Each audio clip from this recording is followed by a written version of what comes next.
Манай богд уул энд ингээд сүндэрлэж байна. Хүү үед хоёр нутагтаа ирсэн. Одоо доод гол руу нах захих руугаа явж байна. Манай маам ах их. Улсын саймалч маам ах гэж миний нэг ганц ах байна. За их богд бол маань энэ харагдаж байна. Тэр 60 богд, ийшээ дудаан богд, ийшээ баг богд.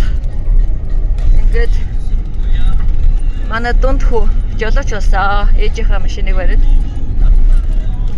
Ингээ ээж хүү хоёр.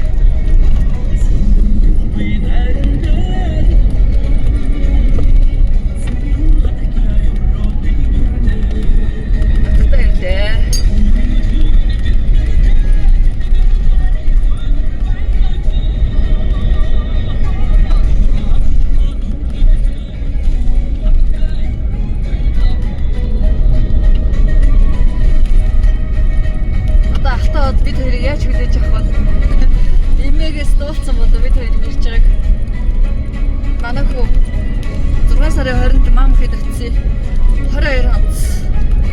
Ээж нэг 7 хоногдаад ирж уулзнаа гэж хэлсэн. Тэгээд манай хүүхэд бодож ирсэн нэг төсөөлснийг бодвол олон хоног нах захынтай айгуу сайн байж тэр хоёрт их тус болж байгаа. Тэгээд одоо ээж хүү хоёр дүү дээрээ очих гээд хүүхэд дээрээ очих гээд ингээд энэ ар гурван жаргаланд тэгээд гурван гол гэдэг газар манай нагц буурлаа ээж тэгээ одоо энэ олон үеэрээ нутгалсан өвгдөөс бидний нутаг байгаа. Тэгээд энэ сайхан нутагтаа ирж байна. Энэ ингээд уулын агуур манай орог нуур маань цэлэлзээд ихэлзээд байж идэг бол тэрний наадмын сайхан өндөр том элсэн манхнууд байна. Ингээд ийм сайхан нутагт төрж ирсэн.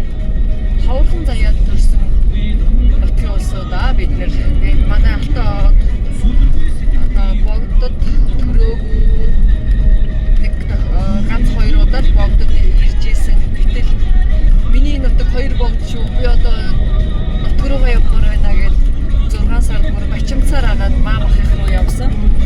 Тэгээд би бас халуунд манай богд чинь хөрсөн дээр 30-40 хөрсөн дээр чинь бараг 50 градус хүрдэг, агаартай 30 гарч халдаг ийм халуун газар. Тэгээд нөгөө хүүгээ бас өрөвдөөд ундууд унаад хар халууд хөсөө гожуулаад явж яасан даруул гэж бодоод нэг жижигхэн мотоцикл дүүрий чи мотоцикл ямар мотоцикл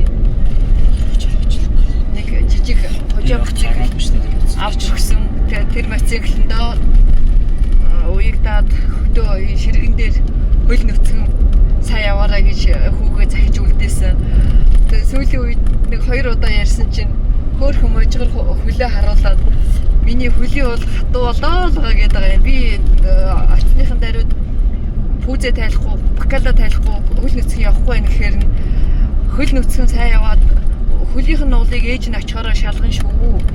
Өвдөг дохой шигээ хөлийнх нь уул нь хатуу болоод хөл нүцгэн явж байгаа хүүхдийн хөлийн уулыг тгий шалгадаг юм аа гэж хэлсэн чинь манай хүү ээжээ миний хөлийн уул хатуу болоо байгаа гэдэг байгаа юм. Тэгээд нөгөө санаж ийн гэдгээ илэрхийлж байгаа тэр л ахалтай хөрх юм зайлуу. Тэгээд би ингээ 3 хүүгээ идэх уух ямар нэгэн одоо юмд ийм шуналгүй өсөгдсөн хүн л дээ. Тэгсэн чинь манай хүү ээжтэй юу захих вэ гэсэн чинь нэг кофе захих гэдэг байгаа. Одоо ямар учиртайгаар кофе захиад байгааг нь би одоо очичоод хүүгээсээ асууж тодруулна. Манайх гэртээ бол бас кофе хэрэглэдэг айл биш. Би хүүхдүүдтэй юу гэж сургадаг вэ гэхээр манай хүүхдүүд ер нь бол бас зөв хааллалтай, эрүүл зөв хүнс хэрэглэдэг. Тэгээд хүн өөрийнхөө амьдралын насыг хортой хүнс буруу хэв зуршлаасаа болоод өөрийнхөө амьдралын насыг багасгадаг. Тэрнээс хүн бол 500 наслах ёстой. Гэтэл одоо хүн 100 ч наслахгүй байгаа гэж хүүхдээ ингээд тайлбарлаж ойлгуулж хэлсэн.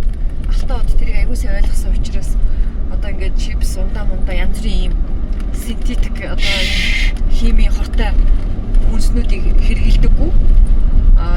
Тэгээд инкех чинь чипс захих уу гэж үгүй тэр чинь хортой гэж хажууд нэг яриад байгаа байхгүй. Би бас хүүхдээ аягүй бахархаж байсан, баярлж байсан.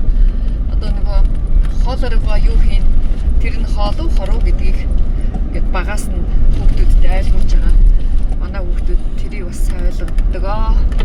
Ээжигээ бас хүмүүжлийг сайн дагаж хүмүүжж байгаа юм 3 сайхан хүүтэй хүн байна би.